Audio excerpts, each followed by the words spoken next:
अब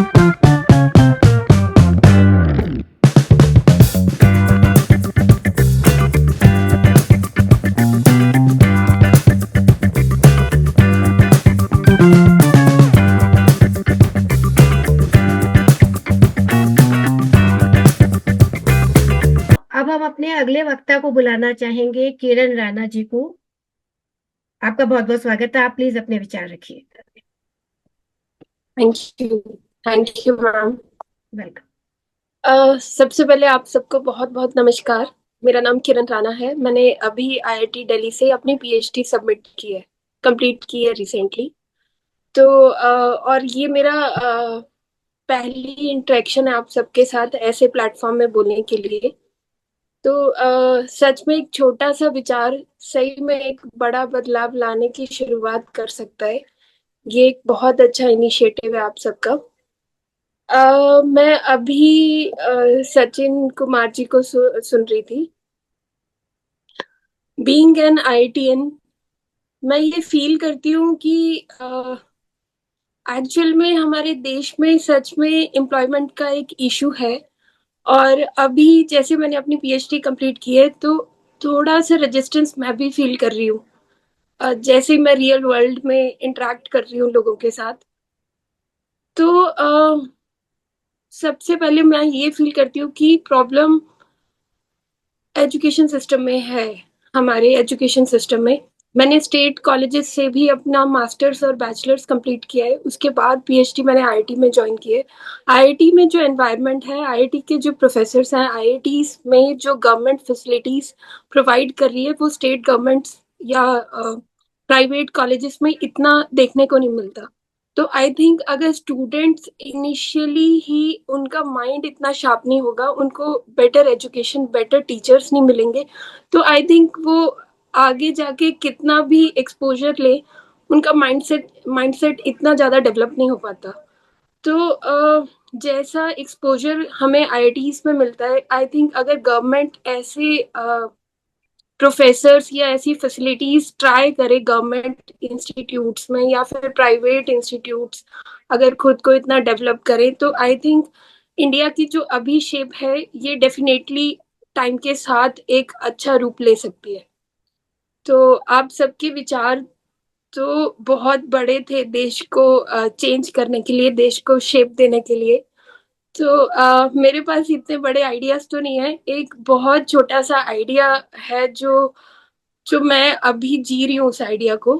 मैं अपनी मास्टर्स कर रही थी, वहां पे मैंने फील किया कि बहुत सारे ऐसे स्टूडेंट्स हैं या बहुत सारे ऐसे लोग हैं। एक्चुअल में मुझे बुक्स पढ़ना बहुत पसंद है, कोई भी फिक्शन या नॉन फिक्शन। तो वहां पे मैंने फील किया अपने कॉलेज में कि कुछ लोग ऐसे हैं जिनके पास इतने फाइनेंशियली वो स्टेबल नहीं है कि वो बुक्स को परचेज कर सके। एक्चुअल में आप जब भी बुक स्टोर्स में जाओगे तो मिनिमम आपको बुक्स 300, 400, 500 तक मिलेंगी। बहुत रेयर चांसेस होते हैं कि 100 तक आपको बुक मिले। तो मैंने एक ऐसा प्लेटफॉर्म क्रिएट किया इंस्टाग्राम पे कि आप कोई भी बुक 10 रुपए से लेके 100 रुपए तक या 200 रुपए तक आप परचेज कर सकते हो। तो मेरा अपना इंस्टाग्राम अकाउंट है bookshop.readers। वहां पे मैं बुक सेल करती हूँ। दिल्ली आने के बाद मैंने सबसे पहली दिल्ली गवर्नमेंट का ये इनिशिएटिव मुझे बहुत अच्छा लगा, जो ये दरियागंज में बुक मार्केट लगाते हैं संडे को। तो वहां पे आप इजीली मैं बुक परचेज करती हूँ। और खुद अगर मैं रीड कर रही हूँ उन बुक्स को तो एज ए ओल्ड बुक्स मैं सेल करती हूँ उस प्लेटफॉर्म पे। लोगों ने मेरे से काफी, मेरी बहुत ज्यादा ऑडियंस तो नहीं है वहां पे, बहुत सारे मेरे कस्टमर्स नहीं है, बट जितने हैं वो परचेज करते हैं वहां से। 10 रुपए से लेके 500 तक बुक्स हैं, जैसी भी उनको चाहिए, नई पुरानी, वो परचेज कर सकते हैं। आई थिंक बहुत बड़े इनिशिएटिव्स लेके भी देश बदल सकते हैं, बट अगर हर कोई नए आइडिया के साथ ये जनरेशन आगे आए तो डेफिनेटली चेंज तो होगा। छोटे लेवल पे आप 100 लोगों की जगह एक लोगों को भी अपने एक्शंस या अपने काम से इन्फ्लुएंस कर पाओ, तो आपकी लाइफ का मोटिव जो भी है वो आई थिंक डेफिनेटली कंप्लीट होगा। तो मेरा एक ये छोटा सा आइडिया था। जी जी। आ, बहुत धन्यवाद थैंक यू। किरण जी, आपने एक बहुत ही महत्वपूर्ण बात कही है और आप उस पर तो जमीनी स्तर पर कार्य भी कर रही हैं। ये एक बहुत पुराना थॉट है, लेकिन पुराने चीजें भी काफी आपके लिए प्रॉफिट दे सकते हैं। हम सिर्फ प्रॉफिट के लिए नहीं कर रहे हैं, लोगों को हेल्प करने के लिए भी ये चीज कर रहे हैं। तो आप एक बहुत अच्छा कार्य करिए, हमारी शुभकामनाएं जी। हैं आपके लिए, हमारे चैनल की ओर से। तो अब हम अपने अगले थैंक वक्ता को आमंत्रित करते हैं, दीपक शर्मा जी। सर, आप अपने विचार प्रस्तुत कीजिए, स्वागत है आपका। सभी को नमस्कार। मेरी आवाज आ रही होगी? जी सर, आ रही। जी। मेरा इशू ये है कि मैंने क्या एक पहले एक प्रश्न उठाना चाहूंगा कि क्या हमारे वाकई में एम्प्लॉयमेंट की समस्या है, या ये समस्या क्रिएट की गई है, या हम ही लोगों ने मिलकर ही क्रिएट कर ली है। देखें तो हर जगह पे, अगर अपनी तरफ से देखा जाए, जिसकी करने की इच्छा है तो हर जगह एम्प्लॉयमेंट है। लेकिन हमने एक माइंडसेट बना लिया है कि मुझे ये करना है और ये नहीं करना है। जैसे मैंने कर लिया बीए का डिग्री, अब लेकिन मैं बाल नहीं काटूंगा, मैं लोहार का काम नहीं करूंगा, मैं बैटरी नहीं करूंगा, मैं किसी मोटर मैकेनिक का काम नहीं करूंगा, क्योंकि मैंने बीए कर लिया है। और बीए भी करना आज इतनी सारी यूनिवर्सिटीज खोल दी गई हैं, इतनी सारी प्राइवेट यूनिवर्सिटी खोल दी गई हैं, इतने सारे पढ़ने के इतने सारे ऑप्शंस खोल दिए गए हैं। उनकी क्वालिटी क्या है ये एक अलग विषय है, लेकिन जो एडमिशन जिसने ले लिया वो डिग्री लेके ही निकलेगा। और कई ऐसी यूनिवर्सिटीज हैं कि वो 90% की डिग्री लेके ही निकलेगा। बड़ी मुश्किल है। जैसे पुराने अगर समय में अगर देखा जाए तो एक तरफ से ये इंडस्ट्री, एजुकेशन एक इंडस्ट्री नहीं बनी थी, तब वाकई पढ़ाई की कुछ बातें हुआ करती थी। आज अगर देखा जाए तो पढ़ाई का हर किसी के पास में डिग्री है, लेकिन माहौल कितना है, ज्ञान कितना है।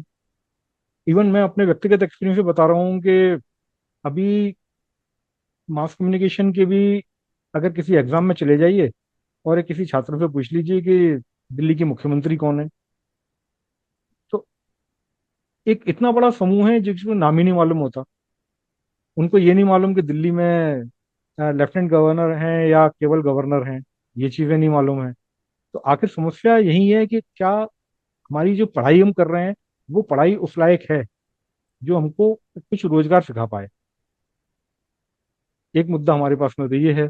दूसरे मुद्दे पे अगर हम आते हैं तो जैसे उठाया मैंने कि क्या डिग्री का काम है उतना, बिना डिग्री के भी काम हो सकता था। 11th 12th अगर यहाँ तक हम कर दें तो उसमें कुछ ऐसी रोजगार परक शिक्षा अगर दे दी जाए कि जिससे उसको रोजगार मिल जाए, और बाकी उसके ज्ञान का जितना उसको भंडार इकट्ठा करना है, अपने दिमाग में इकट्ठा करना है, उतना वो बाकी का ज्ञान तो अपने इकट्ठा कर ही सकता है। जिसका जितना जितना इच्छा है पढ़ने की। जरूर मैंने अगर मेरा फोटोग्राफी शौक है, फोटोग्राफी से मैं रोजगार अपना बना सकता हूँ, मैं सिनेटोग्राफी से अपना रोजगार बना सकता हूँ। और मेरा शौक है अगर ग्रंथ पढ़ने का, मेरा शौक है अगर किसी कविताएं कहानियां पढ़ने का, तो मैं अपना शौक को उधर से पूरा कर सकता हूँ। तो रोजगार की अगर बात की जाए तो हमारे जैसे अ, मान लीजिए जितने लोग भीख मांग रहे हैं अभी, वो एक बड़ा, इसमें अगर देखा है तो बड़ा ऑर्गेनाइज संगठन हो गया है वो। मैं अपने घर के पास से ही एक चौराहे से निकलता था, चौराहे पे मैं देखता था कि वही ग्रुप है लोगों का। एक दिन वो चादर लेके सारे भीख ही मांग रहे हैं, और दूसरे अगले दिन उनके पास में एक तस्वीर है माता की, वो तस्वीर दिखा के मांग रहे हैं। और उन लोगों को वहां पे देखा कि लोग छोड़ने आते हैं और वहां से उनको उठाया जाता है। तो जब भीख मांगने का रोजगार जो है बना दिया गया उसको, और उनके एक मालिक हो गए जो कि उनको वहां छोड़ने और लेने जा रहे हैं, तो क्या ऐसा नहीं किया जा सकता है कि इन सारे लोगों को संगठित करके, जितने हमारे देश में समस्याएं हैं, जैसे एक नालियों में पॉलिथीन भरी पड़ी हैं, सड़कों पे बोतलें, प्लास्टिक की बोतलें भरी पड़ी हैं, इन लोगों को संगठित करके और इनको उस काम में लगा दिया जाए कि ये सारे लोग पॉलिथीन उठाएं, ये लोग खाली प्लास्टिक की बोतल्स को उठाएं, और उन सारी बोतल्स को लेके और इस तरह के सारे मटेरियल्स को उठा के वो एक जगह आके जमा करें, और उसके बदले में उनको वहां पे पैसा दिया जाए। साथ में अभी सेक्टर को बड़ा ऑर्गेनाइज बना दिया जाए, इन लोगों को हेल्थ केयर की सुविधा दी जाए, जिससे हर तीसरे दिन में या पांचवें दिन में सातवें दिन में इन लोगों का स्वास्थ्य परीक्षण हो सबका, जिससे कि किसी भी तरह की इनको कोई बीमारी है, इनको रेस्ट दिया जाए, इनको मेडिकल की सुविधा मिल जाए। एक तो मेरा ये विचार है इसमें।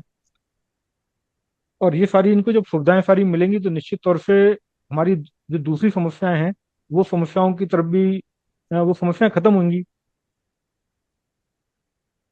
इसके अलावा एक दूसरा पॉइंट मैं लेना चाहता हूँ जिसमें कि हम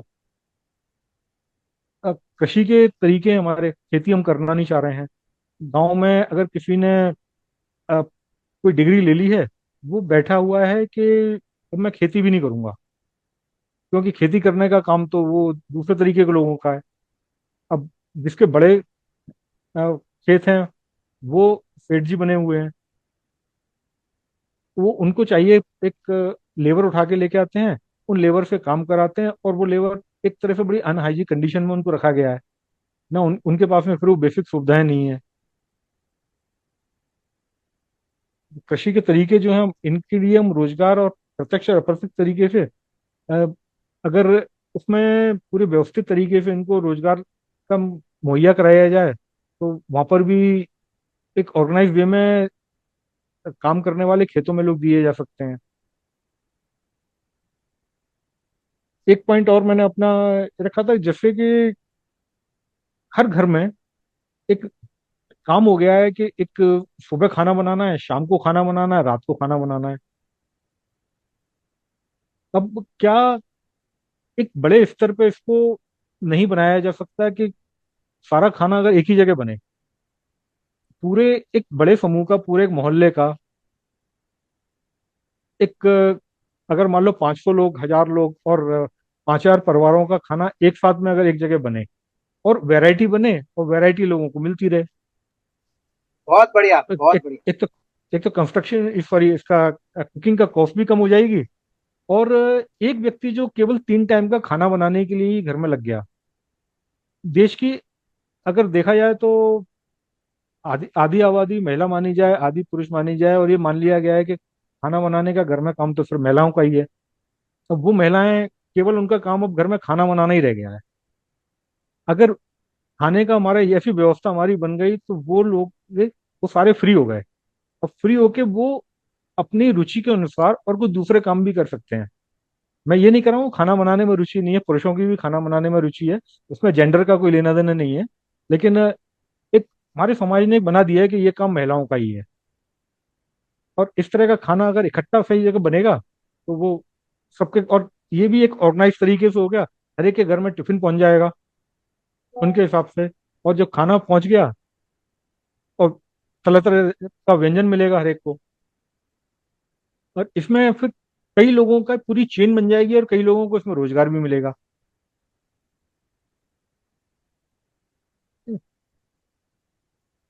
एक दूसरा मैंने एक फील्ड देखा, जैसे कि मान लीजिए अभी देखते हैं बुजुर्गों की देखभाल करने के लिए डे केयर सेंटर, इस तरह के जो रोजगार हैं जो अभी, जैसे फिजियोथेरेपी सेंटर, जी आज सर। एक उम्र के बाद में हर एक को दिक्कत है, और वो लोग भी अपनी अपनी दिक्कत को साथ में काम कर रहे हैं, तो क्योंकि वो एक एरिया है जिसमें काम किया जा सकता है। जी सर। जी मैडम, कुछ कहना चाह रहे हैं? जी सर। आपने इतनी महत्वपूर्ण बातें बताई है और इतनी चीजों पे हमारा ध्यान आकर्षित किया है जिस पर लोगों का ध्यान नहीं जाता है। आज समय सीमा की कमी है इसलिए आपको रोकना चाहूंगी और जी। हमारे अगले सेशन में आपका फिर से स्वागत रहेगा। सर, मैं एक बात कहना चाहूंगी कि ये बात आपने सही कही कि दौड़ के लिए दौड़ना जरूरी नहीं है। छोटे छोटे कदमों से भी आप उस दौड़ को पूरा कर सकते हैं और अपने प्रयास में आप सफल हो सकते हैं। बहुत अच्छी बात कही आपने सर। तो इसी के साथ आपको धन्यवाद देते हुए इस यात्रा में आगे बढ़ना चाहेंगे। मैं बुलाना चाहूंगी मेधा झा जी को। मेधा जी, आपका स्वागत है। नमस्कार। यहाँ काफी जानकारी वाले लोग मौजूद हैं और मुझे नहीं लगता कि मैं बहुत तैयार होकर इस विषय पे आई हूँ, लेकिन मेरा मानना है, जैसा कि मैंने इसका कॉन्सेप्ट देखा, कि इसका कॉन्सेप्ट था कि सिर्फ एक विचार, जी। सिर्फ एक विचार, और जो कि अजीत ने भी कहा, जो सिर्फ एक विचार, जो कि दुनिया को, कहते हैं an idea can change the life, जो आपने शुरुआत में कहा। तो मेरा मानना है कि हर एक व्यक्ति को कमाना हर एक व्यक्ति को आना चाहिए। मैं अपने लायक भोजन कमा सकूं, मैं जो कपड़े पहनती हूँ मैं खुद से खरीद सकूं, मैं जिस घर में रहती हूँ उसको मैं खुद अफोर्ड कर सकूं, ये हर एक व्यक्ति का, जिसके पास भी हाथ पैर है, ये उसका दायित्व है कि वो इतना सा कर सके। और अगर सिर्फ इतनी सी चीज अगर हर एक व्यक्ति करने लगे तो बहुत सारी समस्याओं का समाधान मिलना शुरू हो जाएगा। अभी जैसे मैं, चूंकि बहुत बड़ी बड़ी बातें हुई हैं और उस बातों के बीच में मुझे लगता है मेरी बातें शायद छोटी हो, लेकिन मैं जब भी लड़कियों की स्थिति को देखती हूँ, अभी भी कुछ देर पहले भी पढ़ रही थी कि हाँ ये घटना हो गई, इतने पैसे दिए गए फिर भी ये हो गया। तो वो लड़की के पास क्या, जब शुरुआत हुई सीधे किसी को कोई मारता नहीं है, मतलब मैं थोड़ा सा रिवीट कर रही हूँ बट मैं उसी पॉइंट पे आऊंगी। उसके पास वो लड़की सब कुछ करना जानती होगी, उसको अच्छे से झाड़ू लगाना, खाना बनाना सब करना आता होगा, लेकिन उसके पास यह आत्मविश्वास नहीं होगा कि वो 2 टाइम का खाना कमा के खा सकती है, क्योंकि मरने से बेहतर तो कमा के खाना होगा ही ना, कि मैं मर जाऊंगी लेकिन मैं घर से नहीं निकलूंगी, किसी के आश्रय पे पड़ी रहूंगी, मार खाती रहूंगी, लेकिन बाहर निकल के 4 रोटी कमा के मैं अपना जीवन निर्वाह नहीं करूंगी। तो यहाँ पे हर एक व्यक्ति को सबसे पहले ये समझना होगा कि जब ईश्वर ने उसे हाथ पैर दिए हैं, कि जानवर भी चर के खाना खा लेता है, वो किसी के अंडर में होगा तभी उसको भोजन मिलेगा, वो खाएगा, यह आवश्यक नहीं है। तो जिस भी व्यक्ति को ईश्वर ने हाथ पैर दिए हैं, वो भी व्यक्ति, कितनों के तो हाथ पैर भी नहीं होते, वो भी कमाने लायक होता है और वो भी खा लेता है। तो सबसे पहले ये चीज समझने की आवश्यकता होगी कि हर एक व्यक्ति जो कि जन्मा है वो इस लायक जरूर है कि वो खाने लायक है, अपने अपने बूते कमा के खाने लायक है। अभी हम कहते हैं कि अनएम्प्लॉयमेंट है। मेरे यहाँ, मैं करीब 1 महीने से जो मेरे यहाँ आती है, एक महिला आके कलेक्ट करके ले जाती है, कपड़ा सिलती है वो, मैं 1 महीने से उसे रिक्वेस्ट करी, कम से कम 100 कॉल कर दिए होंगे कि मेरा कपड़ा पड़ा है, प्लीज ले जाओ, मेरा सलवार सूट तैयार नहीं है, त्योहार आ रहा है।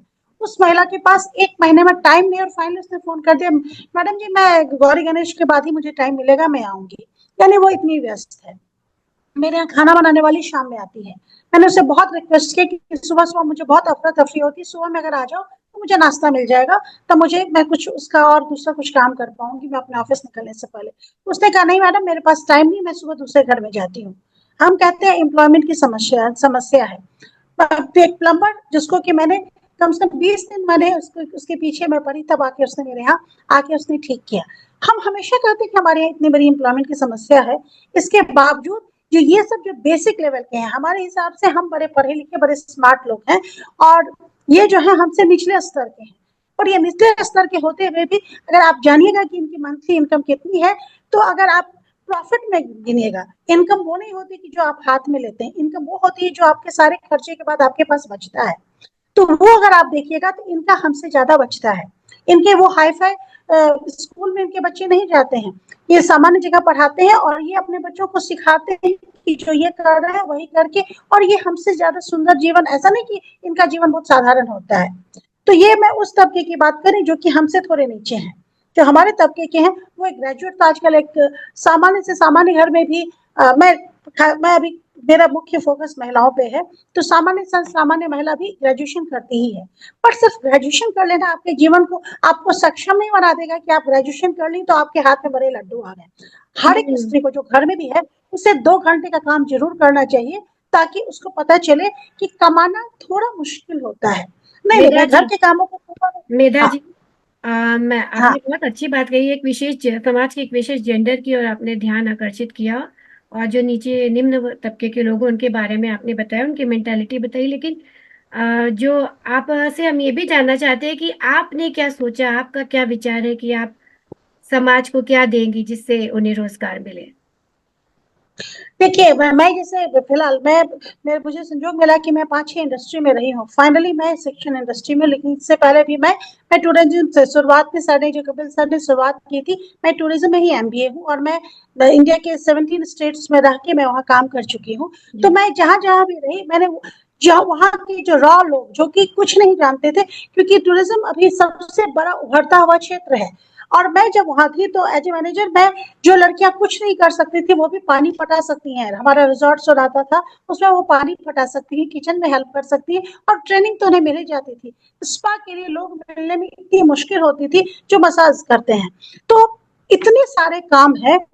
जब अब मैं शिक्षण में, पिछले 7 सालों से मैं शिक्षण में हूँ, तो मुझे लगता है कि अब शिक्षण में अगर हूँ तो बाद में कभी, क्योंकि छोटे बच्चों के लिए बहुत केयरिंग लोगों की आवश्यकता होती है। और मेरी जैसी माएँ, जो कि मैं बहुत अच्छे पोस्ट पे थी जब मेरी बेटी का जन्म हुआ और मैंने 1.5 साल का ब्रेक लिया। वो 1.5 साल मैं नहीं कहती कि मैं बहुत खुश नहीं थी, लेकिन हाँ, मुझे हर एक महीने फ़ील होता था कि मेरा पैसा मेरे हाथ में नहीं आ रहा है। उस वक़्त अगर कोई ऐसा विश्वासी व्यक्ति मुझे मिलता जो कि मेरे बच्चे को 100% मेरे लेवल का केयर करता, हाँ, उसे मैं अच्छा पैसा देती, तो मैं ज़्यादा खुश होती कि मेरा बच्चा भी। तो इंडस्ट्री तो सब जगह है, तो मैं चाहूँगी कि वैसी महिलाएँ जो कि अच्छे घरों से आती हैं, मैं अपनी बच्ची को किसी भी मेड के हाथ नहीं छोड़ सकती हूँ। तो जो महिलाएँ घर में हैं, जिन पे आपके पड़ोसी हैं, वो घर पे हैं, वो अगर 4 घंटा मेरे बच्चे को देख लेता, तो वो 1.5 साल जो मैं बैठ के मेरा ज़ीरो इनकम हो गया था, वो ज़ीरो इनकम नहीं होता। मैं बहुत एक अच्छे सैलरी की व्यक्ति थी। तो मेरी जैसी एक महिलाएँ नहीं हैं, बहुत सारी महिलाएँ हैं और हर एक लगभग हो सकता है कुछ नहीं करती, मैक्सिमम महिलाएँ अपने बच्चे के बारे में ज़रूर चाहती हैं। तो एक बच्चा उनको अगले 4-5 सालों के लिए उनके हाथ-पैर को बाँध देता है। तो उस वक़्त जो महिलाएँ घर उनके बगल में है, ये है, इस बात को बिना गलत माने, क्योंकि मैं अपने ही लेवल की महिला से अपने बच्चे का ये चाहूँगी। तो अगर मेरी पड़ोसी है, वो घरेलू है, सुबह उसका पति 10 बजे चला गया है, शाम में 6 बजे आएगा, उसके पास ये पूरा समय है, वो सिर्फ़ देखना ही तो है उसको, और उसको अच्छा खासा उसको 15,000 20,000 मिल सकता है। इसमें क्या दिक्कत है? मैं अपना नौकरी करूँगी और वो घर बैठे वो नौकरी कर सकती हैं।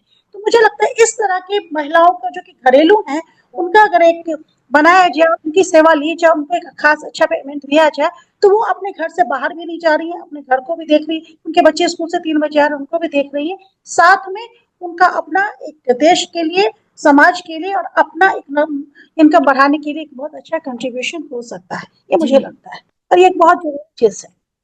तो बस मैं इतना ही कहना चाहूँगी। जी मैम, आपने जो बातें कही वो अच्छी बातें कही, महिलाओं के लिए, महिलाओं के फेवर में कही हैं। आप सभी का फिर से बहुत बहुत स्वागत है हमारे कार्यक्रम जस्ट वन थॉट में। और अब हमारे अगले वक्ता होंगे नरेंद्र स्नेही जी। सर, आपका बहुत स्वागत है, अपने विचार व्यक्त कीजिए। जी, सभी को नमस्कार। मैं नरेंद्र हूँ। बहुत अच्छे अच्छे पॉइंट्स सबने अभी रखे थे। दीपक जी ने बहुत अच्छा पॉइंट प्लास्टिक रीयूज का बता रहे थे। तो ये अपने आप में बहुत बड़ी इंडस्ट्री है और बहुत, एक तो हम समाज को क्लीन एनवायरनमेंट दे रहे हैं, दूसरा हम एम्प्लॉयमेंट भी जनरेट कर रहे हैं। ये बहुत अच्छा टॉपिक था। और एआई की बात सचिन सर कर रहे थे। एआई तो परिजात सर और हम आपस में भी 2-3 बार पहले मिले हैं इस टॉपिक के ऊपर। तो ये वाकई बहुत कंसर्निंग टॉपिक है और जरूरी है कि हम टाइम रहते जागे, एआई से लैस अपने फ्यूचर के बच्चों को करें। A bridge between KG, even though from बिल्कुल प्राइमरी स्टडी से लेकर इंडस्ट्री के बीच में, क्योंकि बूम इज कमिंग और धीरे धीरे ये सब चीजें हमें अपनानी ही पड़ेंगी, अदरवाइज हम लैग बिहाइंड कर जाएंगे, पीछे रह जाएंगे। तो जब जागो तभी सवेरा, अभी अगर सर ने बात की है तो दैट मीन्स समवेयर, मतलब सभी को इस बात का पता है कि एआई कितना इम्पैक्ट हमें कर रही है। एक बेसिक और पॉइंट मैं इसमें जोड़ना चाहूंगा कि एक जेम पोर्टल है, शायद आप लोग में से कोई जानते हो, गवर्नमेंट ई मार्केट प्लेस। ये गवर्नमेंट की बनाई हुई संस्था है और इसके अंदर कोई भी छोटे से छोटा रोजगार अपना शुरू कर सकता है, कोई भी, और बड़े से बड़ा रोजगार भी यहाँ से पाया जा सकता है। हम डायरेक्टली गवर्नमेंट के साथ कोलैबोरेट करके काम कर सकते हैं। चाहे एक छोटा पेंटर से लेकर एक बड़ा कोई पीआर एजेंसी है, जैसे ये पीआर एजेंसी आपकी है, तो जैसे एक पीआर एजेंसी तक का काम गवर्नमेंट के साथ डायरेक्ट विदाउट एनी बिचौलिया काम किया जा सकता है।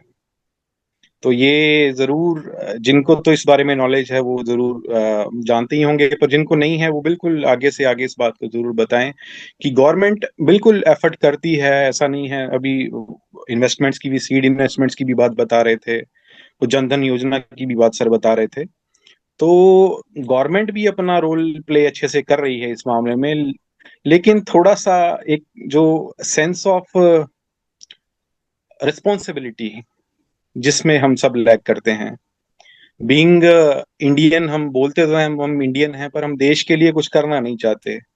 हमारी सोच सिर्फ ये है कि ज्यादा से ज्यादा अगर कोई भी जैसे ठेकेदारी की बात, जिसको सिंपल अक्षरों में ठेकेदारी हम बोलते हैं, कि बड़ा कोई प्रोजेक्ट आता है उसको सबलेट करके छोटा छोटा कोई ठेकेदार ले लेता है, उससे नीचे फिर छोटा ठेकेदार ले लेता है। तो दैट मीन्स के 3-4 बिचौलिए जब बीच में आ जाते हैं तो दैट मीन्स जो 4-5 के ऊपर के जो हैं वो सारे पैसा कमाने के लिए बैठे हैं, और नीचे जितना पैसा पहुंचेगा वो तो बिल्कुल नॉमिनल अमाउंट होता है, और उसमें वैसे ही ब्रिज बन पाएंगे जैसे ब्रिज बन रहे हैं और जैसे गिर रहे हैं। तो दिस इज ए सीधी सी बात है, लैक ऑफ रिस्पॉन्सिबिलिटी। कोई हमारे देश में रिस्पॉन्सिबिलिटी लेना नहीं चाहता। तो सबसे पहले तो एजुकेशन सिस्टम के अंदर ये जरूरी है कि एक मॉरल साइंस, मुझे याद है मॉरल साइंस हम पढ़ते थे, बट वो पढ़ने के लिए पढ़ते थे, कोई ऐसे मॉरल इंकलकेट करने के लिए, अंदर पैदा करने के लिए कोई नहीं पढ़ता था उनको। तो ये मॉरली अगर जब तक हम स्ट्रांग नहीं होंगे तो ये मौके बहुत हैं, बहुत कुछ किया जा सकता है। छोटी से छोटी चीज, अब एक छोटा सा एग्जांपल लेके मैं अपनी बात खत्म करूंगा। मैंने एक प्रोजेक्ट किया था, एलईडी बल्ब सब जानते होंगे, उनके अंदर एक एल्यूमिनियम की सिंक होती है, हीट सिंक उसके हम बोलते हैं। तो उसको जब थोड़ा स्टडी किया तो चाइना से वो सबसे ज्यादा इंपोर्ट होता है। मतलब इंडिया में वो बनाना हमें महंगा पड़ता है, और चाइना से इंपोर्ट करके हमें वो सस्ता पड़ता है और बेटर क्वालिटी का मिलता है। तो इसके पीछे का अब रीजन ढूंढने का ट्राई किया तो ये समझ आया कि जो माइनिंग जो इसकी होती है, एल्यूमिनियम की जो माइनिंग जहां से शुरू होती है, वहां से ही quality control of the people जो वहां पे काम कर रहे हैं और द मटेरियल शुरू वहीं से हो जाता है, जहां से ओर हम निकाल रहे हैं, जिस कच्चा जहां से धातु हम निकालते हैं, वहीं से इंडिया में करप्शन शुरू हो जाती है और चाइना में वहीं से कंट्रोल शुरू हो जाता है। धीरे धीरे जब वो एंड प्रोडक्ट हम बनाने की कोशिश, हमने ट्राई किया कि हम इंडिया में उसको बनाएं, लेकिन वो प्रोडक्ट बनाना हमें महंगा पड़ता है और अच्छी क्वालिटी का नहीं बना पाते हैं हम। वही टैक्सेस देने के बाद भी जब हम चाइना से उसको इंपोर्ट करते हैं तो हमें सस्ता पड़ता है।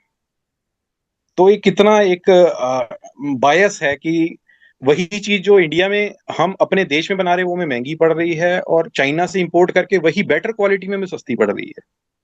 तो कहीं ना कहीं lack of responsibility, lack of sense of responsibility हम में है, हम सब में है। मैं अपने आप को भी शामिल इसमें कर रहा हूँ। तो जब तक हम रूट्स को स्ट्रांग नहीं करेंगे तो एक बेटर नेशन की आस करना शायद कहीं ना कहीं डाइसी है, क्वेश्चनेबल है। मेरा ये इनपुट था। बाकी प्लास्टिक के ऊपर जरूर काम किया जा सकता है, क्योंकि प्लास्टिक अभी माइक्रो प्लास्टिक के रूप में मतलब हमारे शरीरों में घुस रहा है धीरे धीरे। वो क्रायोजेनिक भी है, हमारे लिए सेहत के लिए भी खराब है। तो एक सर ने आज बहुत अच्छा पॉइंट दिया कि प्लास्टिक को इकट्ठा करके उसको रिसाइकल, अपसाइकल भी किया जा सकता है, उसको और अच्छे उसके यूजेस बनाए जा सकते हैं। प्लास्टिक हम यूज तो कर ही रहे हैं, इसका यूज करना ही पड़ेगा, अल्टरनेटिव नहीं है। लेकिन इसको जितना कंट्रोल वे में यूज करेंगे उतना हमारे लिए अच्छा होगा, और एम्प्लॉयमेंट जनरेशन तो ऑब्वियसली इससे होगी। Thank you so much. जी सर। सर आपने एक बहुत अच्छी बात की और ध्यान आकर्षित किया, जो एजुकेशन सिस्टम के ऊपर तो सभी ने बात की, लेकिन आपने जो करप्शन पे बात की, जो आपने बताया कि किस तरह से कॉस्ट बढ़ जाता है, तो फिर दूसरे देशों से जो हम सामान खरीदते हैं उसमें हमें कॉस्ट कम पड़ता है और अच्छी ज्यादा बेहतर क्वालिटी में मिलता है। तो इस पर भी जरूर सोचना जरूरी है हमें। तो इसी के साथ हम चलते हैं, पारिजात त्रिपाठी जी को आमंत्रित करते हैं। सर आप अपने विचार रखिए। बहुत धन्यवाद अंजू। मैं आपसे निवेदन करूंगा, कृपा कर आप संक्षेप में अपना विचार रखें, फिर मैं अपना विचार संक्षेप में रखूंगा। जी सर। जी सर, मैं तो बस यही कहना चाहूंगी कि जैसे मैंने पहले भी कहा कि मुझे बहुत ज्यादा प्रसन्नता हो रही है इस मंच पर आकर इसे होस्ट करने की, क्योंकि ये सिर्फ एक कार्यक्रम नहीं है, ये एक मुहिम है जिसमें हम सब अपना योगदान दे रहे हैं। और अब मैं अपना विचार रखना चाहूंगी, बहुत संक्षेप में, बहुत संक्षिप्त रूप में कहना चाहूंगी कि जैसे कोई भी काम, छोटे छोटे चीजों से ही बड़ी चीजें, जैसे होते छोटे विचार से ही बड़ा विचार बनता है। तो मेरा जो विचार है वो यही है कि छोटा सा बीज है जो व्यवहार के धरातल पर वृक्ष बन सकता है, लेकिन ये सिर्फ अभी मेरी सोच है, मेरी कल्पना में है। आगे जाकर इस पर काम कर सकती हूँ। कि मैंने ये सोचा है कि जैसे बच्चे बीएड करते हैं, लोग बीएड करते हैं, बीएड के बाद एमएड भी करते हैं, लेकिन वो कम करते हैं लोग। ज्यादा बीएड में ही जो लोग परीक्षा दे रहे हैं या दे चुके हैं, जो टीचिंग का सोच रहे हैं, तो बीएड के बाद ही जो है गवर्नमेंट सर्विस में जो है गवर्नमेंट सर्विसेज की एलिजिबिलिटी हो जाती है। ये हम सभी जानते हैं। लेकिन ऐसा होता है सर कि हर जगह इतनी सुविधाएं नहीं। जैसे मैं जहाँ पर रहती हूँ, तो मैं वैसे नेपाल में हूँ, मूल रूप से भारतीय हूँ, लेकिन यहाँ भी हिंदू ही है। तो जैसे मैं अपने ही शहर की बात करूं कि मतलब जैसे मेरा जो शहर है वो 40 किलोमीटर के दायरे में अगर आता है, तो मेरा ये सोचना है कि उसे 5 हिस्सों 8 हिस्सों में बांटा जाए, 5-5 किलोमीटर करके। और सोशल मीडिया में मैं कुछ ऐसे एडवर्टीजमेंट दूं टीचिंग के लिए। लोगों से सोशल मीडिया में इसलिए करना चाहती हूँ क्योंकि वहां से सहज और सरल लोगों के साथ संपर्क बन सकता है, और मैं उनको इनवाइट कर सकती हूँ टीचिंग के लिए। अब क्वेश्चन ये भी उठेगा कि पैसे कहाँ से आएंगे, फंडिंग कहाँ से होगी। ये भी एक बहुत बड़ा पॉइंट है। तो इसके लिए चलिए, किसी को तो जिम्मेदारी लेनी पड़ती है। अगर मैंने ऐसा सोचा है तो मैं जिम्मेदारी भी लूंगी इसकी, कि मैं इसके लिए प्रयास करूंगी। जैसे हमारे शहर के, हमारे देश के जो भी एमएलए हैं, एमपी है, जो बड़े उद्योगपति हैं, उनको तो समाज से बहुत सम्मान भी मिला है, घर भी मिला है, सब कुछ मिला है। तो जो समाज, जिस समाज को ईश्वर ने बनाया, उसमें भी बहुत सारे लोग ऐसे हैं सर कि वो जो है असक्षम है, वो संपन्न नहीं है उतने। निम्न वर्ग और मध्यम वर्गीय जो लोग हैं वो अपने बच्चों को अच्छी शिक्षा नहीं दे पा रहे, दिला नहीं पा रहे। तो इसके लिए मेरा ही एक छोटा सा ये प्रयास है कि मैं लोगों को इनवाइट करूं इस चीज के लिए, वो आके हमारे बच्चों को पढ़ाएं। जैसे 5-5 किलोमीटर के दायरे में जो उनका क्षेत्र आता है, 5-5 लोगों की टोली बनाकर वो बच्चों को पढ़ाएं। और हम उस विद्यालय का, असली विद्यालय तो वो नहीं होगा, लेकिन फिर भी विद्यालय होगा, और वहां पर जैसे बेहतर स्कूलों में शिक्षा दी जाती है, हम वैसे ही लोगों का चुनाव करके उनको भी हम सैलरी देंगे। हो सकता है कि गवर्नमेंट सैलरी जितनी होती है उतनी हम ना दे पाए, लेकिन तिहाई दे पाएंगे सैलरी। और जो बच्चों को अंग्रेजी पढ़ाएंगे, सैनिटेशन सिखाएंगे, बहुत सारी चीजें, सफाई सिखा सकते हैं उन्हें। उन्हें उच्च शिक्षा जो स्कूलों में मिलती है वो दे सकते हैं। तो मेरा पॉइंट ये है, लेकिन इसके लिए क्या है कि हमें आगे आना होगा। हमें, क्योंकि जो प्यासा होता है उसे कुआं खोदना पड़ता है, और कुआं खोदते रहना पड़ता है। मुझे ये लगता है तभी वो छोटा सा प्रयास बड़ा हो सकता है, और ये हो सकता है कि हमारी जो ये योजना है वो सफल हो जाए। और जहाँ 8 स्कूल एक शहर में बनते हैं, वैसे ही 500 अगर शहरों में ऐसे स्कूल खुल जाए, खुले आसमान के नीचे या मंदिर के प्रांगण में, धीरे धीरे इमारत पर भी विचार किया जाएगा, स्कूल भी बनाए जाएंगे। लेकिन वो सब धीरे धीरे ही होगा। और इसके लिए मैं ये सोचती हूँ कि चाहत है तो रास्ता है सर। बस ये कहना चाहूंगी सर। धन्यवाद। बहुत धन्यवाद अंजू, आपने बहुत सुंदर विचार दिया, क्योंकि शिक्षा ही मूल रूप से सारे समस्याओं की अम्मा है। जी। अगर शिक्षित हो जाए तो हमें अपनी समस्या का समाधान खुद ढूंढने की क्षमता आ जाती है। बहुत धन्यवाद, बहुत अच्छा महत्वपूर्ण विचार आपने रखा। हो सकता है धन्यवाद। किसी के जीवन में इस विचार से परिवर्तन आए, वो इस तरह के सामाजिक या जन शिक्षालय प्रारंभ कर सके। सामाजिक शिक्षालय, जन शिक्षालय, गरीब शिक्षालय नहीं कहेंगे, क्योंकि मुझे लगता है वो किसी की भी आत्मा को आहत कर सकता है ऐसा शब्द। चलिए, जी मैं सर। अभी 2 मिनट लेकर के अपने आज के प्रमुख वक्ताओं के विचारों का सम्मान करना चाहूंगा अपने शब्दों के माध्यम से। प्रोफेसर कपिल कुमार जी, जिस स्तर पर वो बोलते हैं, जिस स्तर पर वो सोचते हैं, जो उनका चिंतन है, वैसा ही उन्होंने बोला। पूरे भारत को लेकर पॉलिसी के स्तर पर क्या परिवर्तन करके महत्वपूर्ण सुधार किया जा सके रोजगार सेक्टर में। मोदी जी ने जो कहा उस पर भी हमें फिर से बार बार बात करनी चाहिए। उन्होंने मजाक में नहीं कहा था, उसका मजाक विपक्ष ने बनाया कि पकोड़े तल सकता हूं मैं। मुझे पकोड़े बहुत अच्छे लगते, मैं ऑफिस से कई बार बाहर निकलता हूँ बरसात के मौसम में पकोड़ों की खोज में। अगर मुझे अगल बगल ऐसे पकोड़े बनाने वाले, सही तेल सही ढंग से बनाने वाले मिल जाए, तो रोज मेरी वजह से उनकी आमदनी हो जाए। तो आप समझे बात को, मजाक उड़ाने के लिए तो आप भगवान का भी मजाक उड़ाते हैं लोग। चलिए, तो उन्होंने जिस स्तर में बात कही स्वागत योग्य है, सराहनीय है। ईश्वर करे तो बात हमारे चैनल के माध्यम से वहां तक पहुंच सके जो इस देश में पॉलिसी मेकिंग की जिम्मेदारी संभालते हैं, जो लोग मंत्रालय है, जो ब्यूरोक्रेट्स पर आ जाते हैं। किसी हमारे भाई ने, सचिन भाई ने कही बहुत अच्छी, सचिन जी ने भी उसी लेवल पर प्रोफेसर कपिल कुमार जी के स्तर पर ही अपने विचार दिए। उनने भी, जो अंजू आपने कहा ना, विचार ही जीवन को बदल सकता है, विश्व को बदल सकता है। बिल्कुल नहीं, हमारे दोनों प्रमुख वक्ताओं ने यह बात कही कि पॉलिसी लेवल पर जो परेशानियां हैं वो ठीक की जाए। हम, मैं उनकी बात से इसलिए सहमत हूँ कि मैंने भी यूपीएससी का एग्जाम दिया, मैं सफल नहीं हुआ, कोई बात नहीं, मुझे उससे कोई चिंता नहीं। लेकिन कई सच्चाइयां पता चली यूपीएससी में, जब आप सेलेक्ट हो जाते हैं फिर आपको ट्रेनिंग के समय सिखाया जाता है कि I am the boss, I am the ruler, इस माइंडसेट के साथ जाओ। और हमारे मोदी जी क्या कहते हैं, मैं प्रधान सेवक हूँ। आप सोचिए कथनी और करनी का अंतर। प्रधान सेवक, हमारे प्रधान सेवक बन के काम कर रहे हैं, लेकिन उनके साथ जो फौज है, जो देश के लिए जिम्मेदार है, जो कि हमारे टैक्स पेयर के पैसे से जिसको रोटी मिलती है, सीधी सीधी बात करूंगा, जब एक गरीब आदमी की हम बात करते हैं खाने को लेकर, तो रोटी के बात, रोटी मिल रही है उसको, तो इन जो है ब्यूरोक्रेट्स, इनको भी रोटी हमारे पैसे से मिल रही है।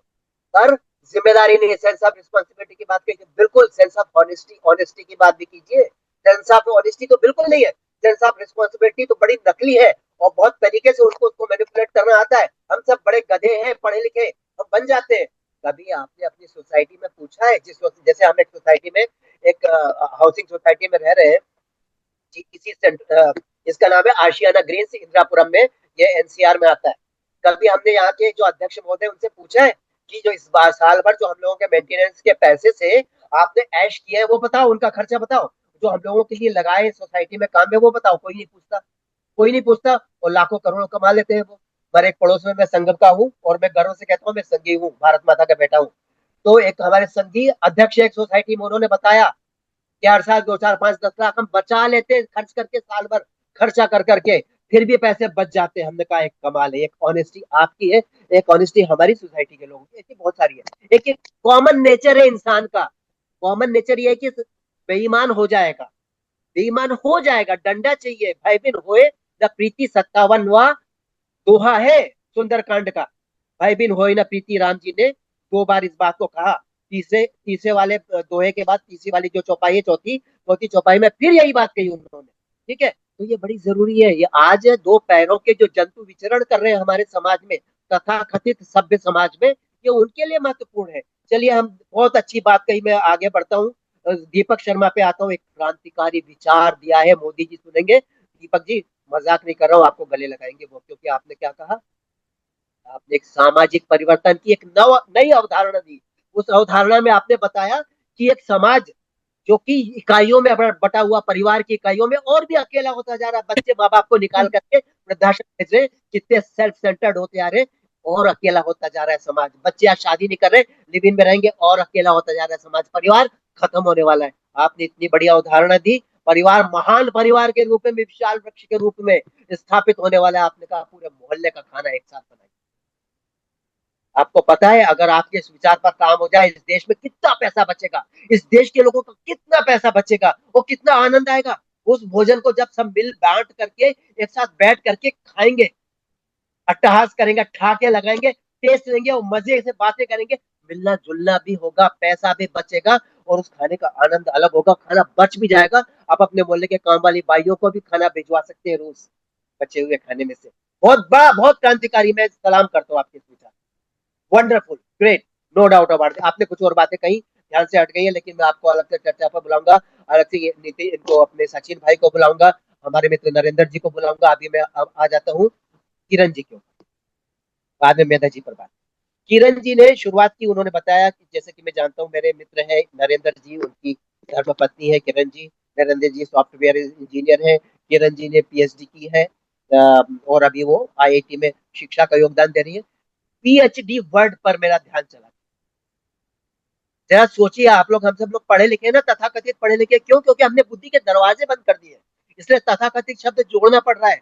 पढ़े लिखे होने का मतलब क्या है? पढ़े लिखे होने का मतलब है कि पीएचडी शुरू करवाओ उन विषयों में जो कि हमारी जिंदगी से जुड़ते हैं। उस पर कोई करता है पीएचडी? कालिदास पर कर लीजिए, शेक्सपियर पर कर लीजिए, फ्रांस की रिवॉल्यूशन पर कर लीजिए, अक्टूबर रिवॉल्यूशन पर, जीनियो के गद्दारों पर कर लीजिए, टुकड़े टुकड़े गैंग पर कर लीजिए, पेट पर करेंगे पीएचडी आप कभी? पेट पर पीएचडी कीजिए। पेट कैसे पाला जाता है, नौकरी कैसे ढूंढी जाती है, बिजनेस कैसे किया जाता है, एक गरीब आदमी को रोजगार कैसे दिया जाता है, इस तरह के विचारों का सम्मान कैसे किया जाता है, और इस तरह के विचारों को मूर्त रूप समाज में कैसे दिया जाता है, इस पर भी पीएचडी होनी चाहिए ना। क्यों नहीं होती? क्यों? क्योंकि हम नकली हैं, बार बार बोलो, बड़े हिपोक्रेट है। उस जमाने में जब शिक्षा का प्रारंभ हुआ होगा, उस जमाने में जरा सी जनसंख्या थी, तब ये नहीं सोचा होगा कि 150 करोड़ का विशाल देश बन जाएगा, जिसमें आधे से थोड़े कम गद्दार भी होंगे, पाकिस्तानी जिहादी गद्दार। चलिए मैं उस बात का विषय बदल देता हूं।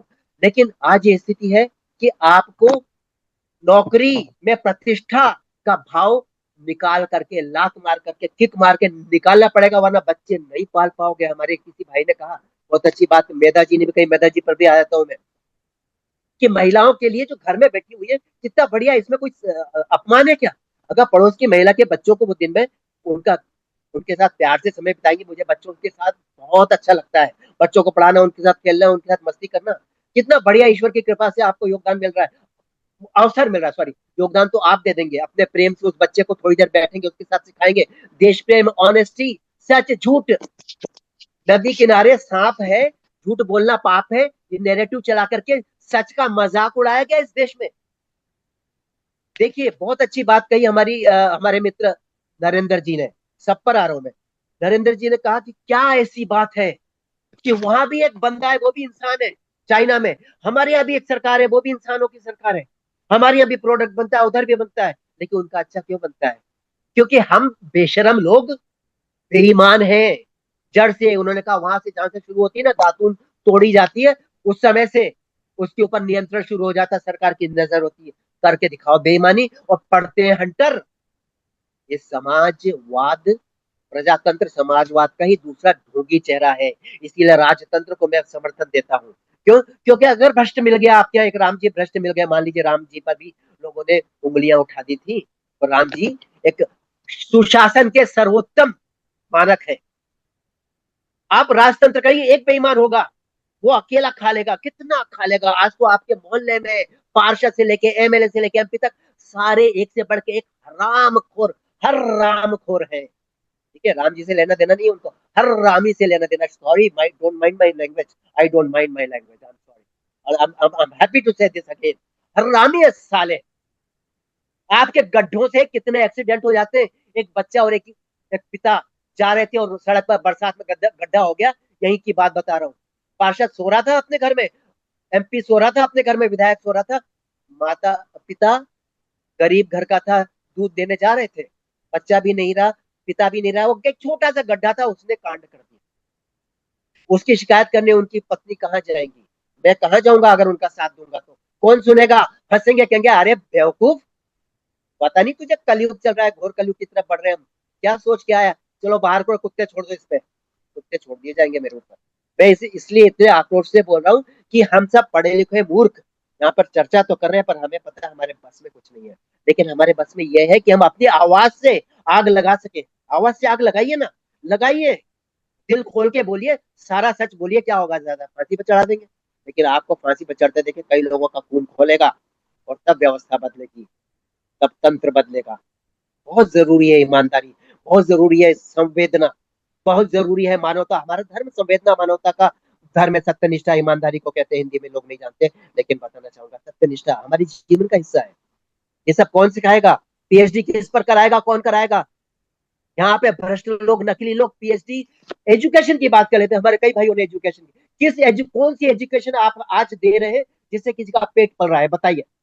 सड़क पर नकली लोग, हमारे जो छोटे हिंदू भाई हैं, वो कह रहे हैं नहीं नहीं, हमने जूते नहीं बनाने, हम हमारी बेइज्जती हो जाएगी, हम भूखे मर जाएंगे, पूरे फैमिली को पॉइजन देके हम सब सुसाइड कर लेंगे, कोई प्रॉब्लम नहीं है, हम जूते नहीं बनाएंगे। हाँ, हम बाल नहीं काटेंगे, हम छोटे काम नहीं करेंगे। वो लोग कर रहे हैं, वो लोग, और बढ़ते जा रहे हैं।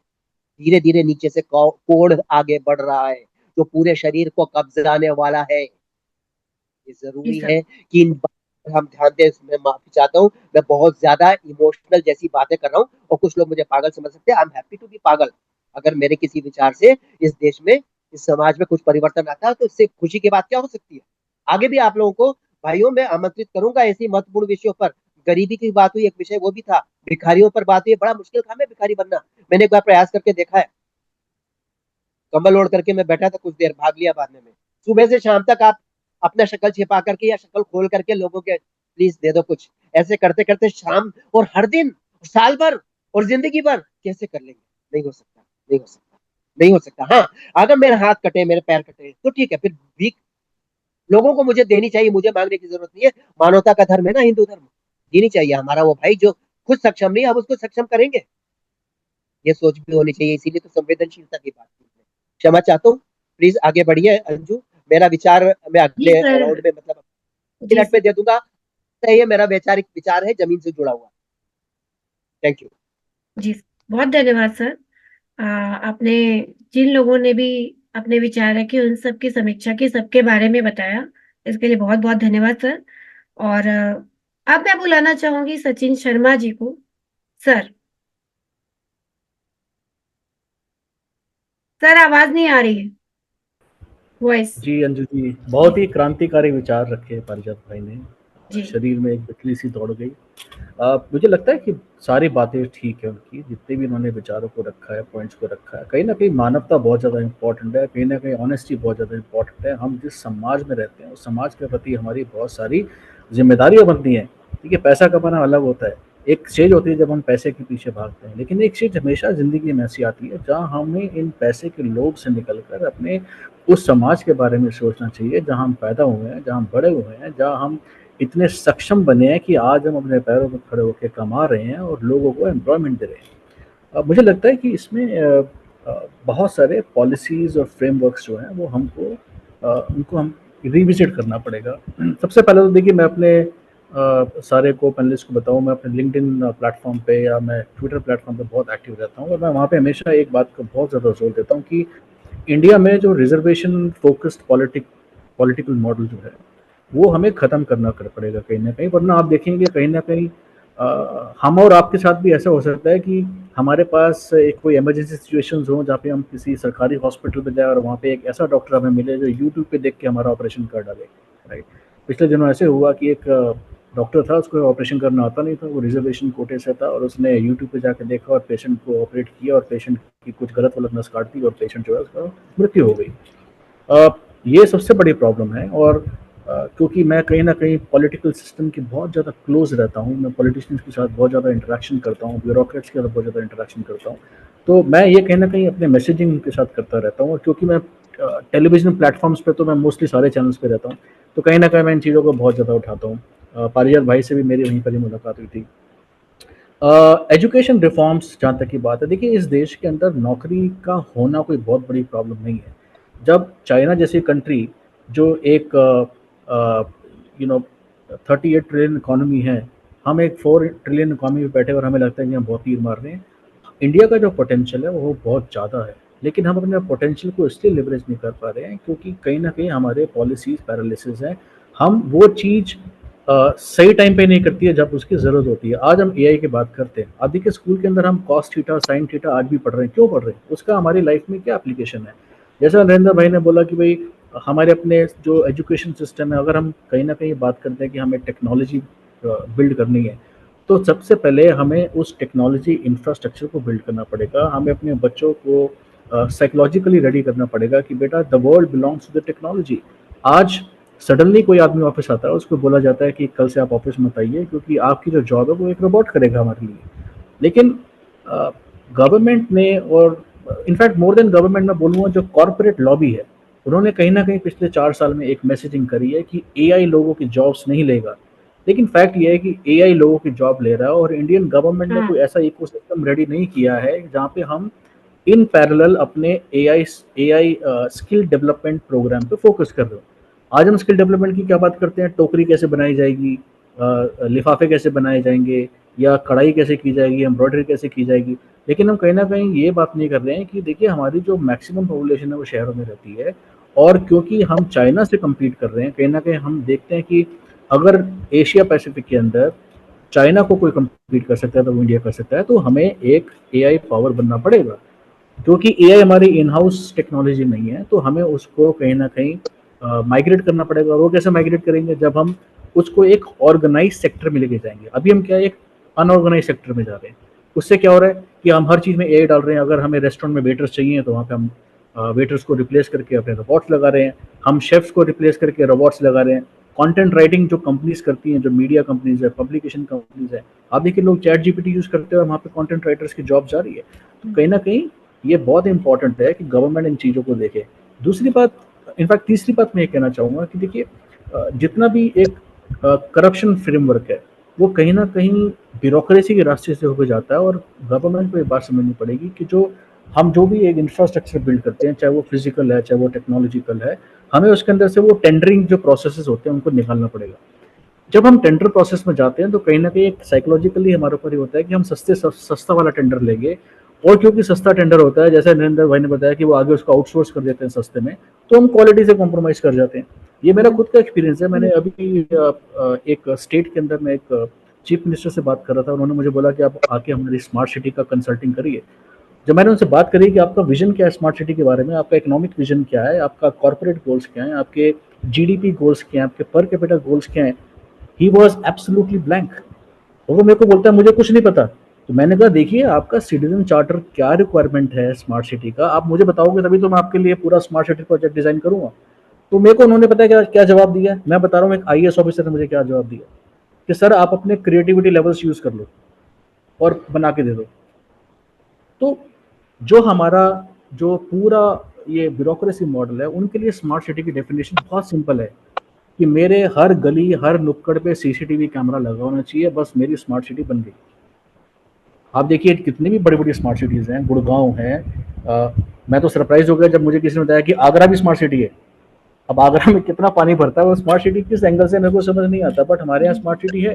तो आई थिंक ये बहुत ज़्यादा चीज़ें इंपॉर्टेंट है। और ये जो ब्यूरोक्रेसी मॉडल है इसको कहीं ना कहीं हमें ट्रैश करना पड़ेगा। एक कॉर्पोरेट गवर्नेंस मॉडल लाना पड़ेगा जहाँ पे कॉर्पोरेट लोग आए, टेक्नोलॉजिकली साउंड है, इनोवेशन पे काम करते हैं, डिज़ाइन उनके दिमाग में रहते हैं, परफॉर्मेंसेस कैसे करनी है, प्रोडक्टिविटी कैसे करनी है, ये सारी चीज़ों की उनके नॉलेज है। हमारी बहन अभी किरण जो है वो बड़ा अच्छा काम कर रही हैं। उनका अपना एक चैनल है जहाँ पे वो बुक्स लोगों को रेकमेंड करती हैं, लोग खरीदते हैं। मैं उनको ये भी बताना चाहूँगा कि हमने भी एक सरकार के साथ मुहिम चलाई थी जहाँ पे हमने उनको बोला था कि जो लोग गांव में रहते हैं उनके पास लाइब्रेरीज की अवेलेबिलिटी नहीं है।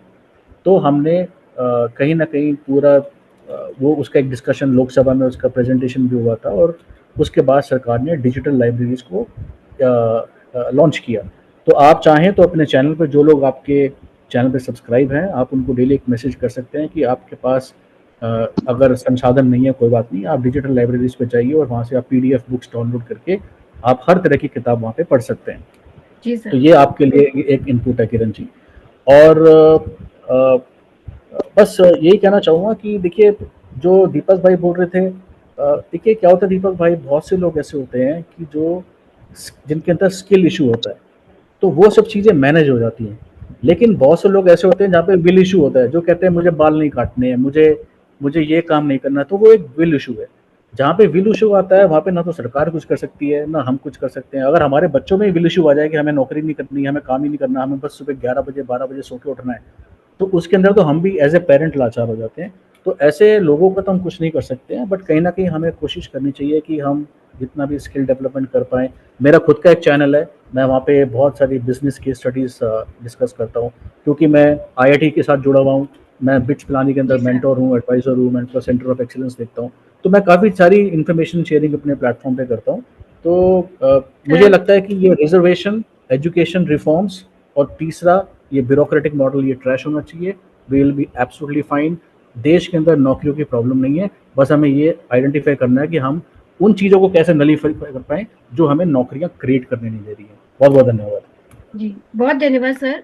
और आपने अभी आपने जिस चैनल की बात की उसका लिंक आप हमसे साझा करिए, हम लोगों तक उसे भेजेंगे ताकि उनको भी बिजनेस आइडियाज मिल सके। आपने महत्वपूर्ण बातें की सर। पारिजात सर, अब हमारे पास सिर्फ 6 मिनट है, तो मैं चाहूंगी आप 2 मिनट अवश्य बोले, फिर हम समाप्त करेंगे कार्यक्रम का। आवाज नहीं आ रही सर।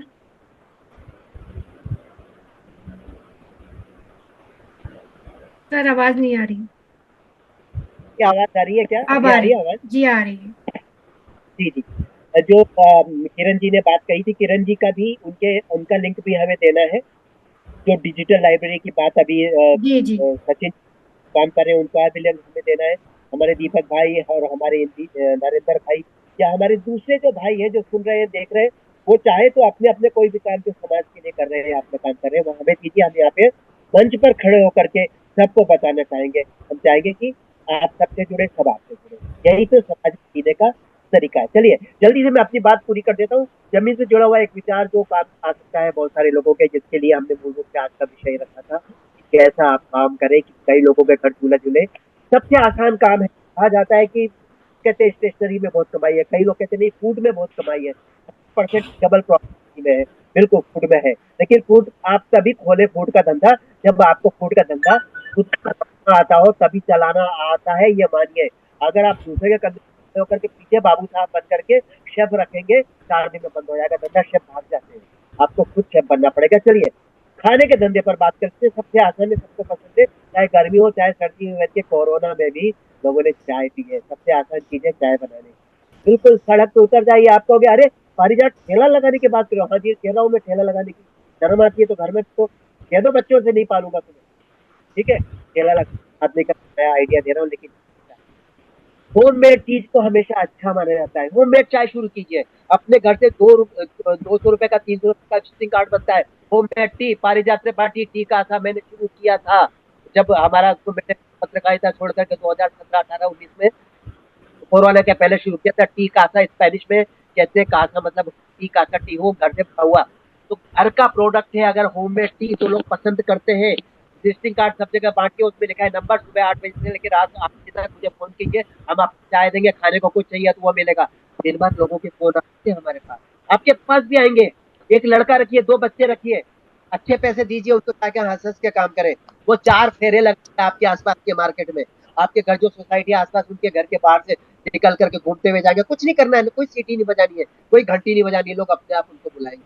वो चाय रेडीमेड गर्मा गर्म देंगे, फोन पर आएगा, उसके लिए डिलीवरी बॉय अलग रखिए। एक दिन में आपके 6,000 रुपए की कमाई हो जाएगी, 1.5 लाख से ऊपर की कमाई घर बैठे चाय से आएगी। तो बुरा लगता है क्या? आपको अपने बॉस के गालियां सुनना ज्यादा पसंद है? Thank you very much Anju.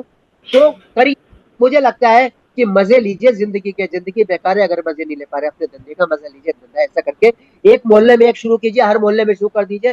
Delhi में कितना बड़ा दिल्ली है, कितने सारे मोहल्ले और कितने सारे चाय के ऐसे छोटे छोटे स्टॉल। आप कहोगे कि अरे अपने घर से बैठ के दिल्ली भर में दोगे? हाँ देंगे ना, घर से बैठ के ही रहेंगे, लेकिन दिल्ली के अलग अलग जगह पे किराए पे ले लेंगे घर, एक एक कमरा ले लेंगे। वहां से हमारी चाय की सप्लाई होगी, सब जगह चाय की सप्लाई होगी। होममेड टी होगी, क्वालिटी से कम्प्रोमाइज नहीं होगा।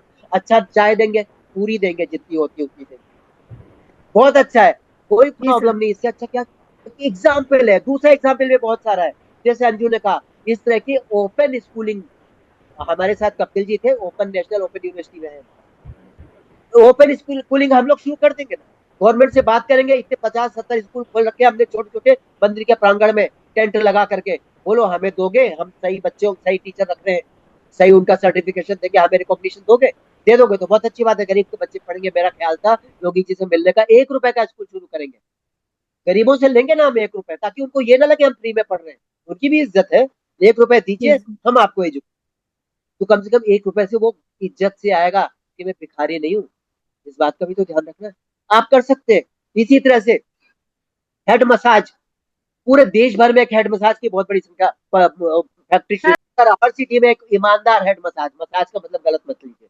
और वहां पे जाइए, आपको 20 लोग बुलाएंगे, अपने हेड की मसाज कराएंगे, आपके बंदे जाएंगे और करके आएंगे। बहुत सारा काम है, ऐसे 50 आइडिया है जिस पर हम आगे भी बात कर सकते हैं। मैंने जी सर, बहुत मिल गया। Thank you. हमें लगता है सर इसके ऊपर हम आगे भी बात कर सकते हैं कि अभी अभी समय की कमी है, तो हम अब करेंगे अपने कार्यक्रम का यहीं पे समाहार। आप सभी उपस्थितियों का बहुत बहुत धन्यवाद है कि आपने बहुत ही महत्वपूर्ण और सुंदर विचार रखे और बहुत सारी ऐसी चीजों पर ध्यान आकर्षित किया जिस पर हमें सोचने की आवश्यकता है, क्योंकि एक थॉट लोगों के जीवन को बदल सकता है, वो देश को बदल सकता है, लोगों के जीवन को सुंदर बना सकता है। तो इस पर सोचे जरूर। तो इसी के साथ चलेंगे, फिर मिलेंगे जल्दी ही जस्ट वन थॉट के अगले एपिसोड में। तब तक के लिए नमस्कार। नमस्ते। रेडियो हिंदुस्तान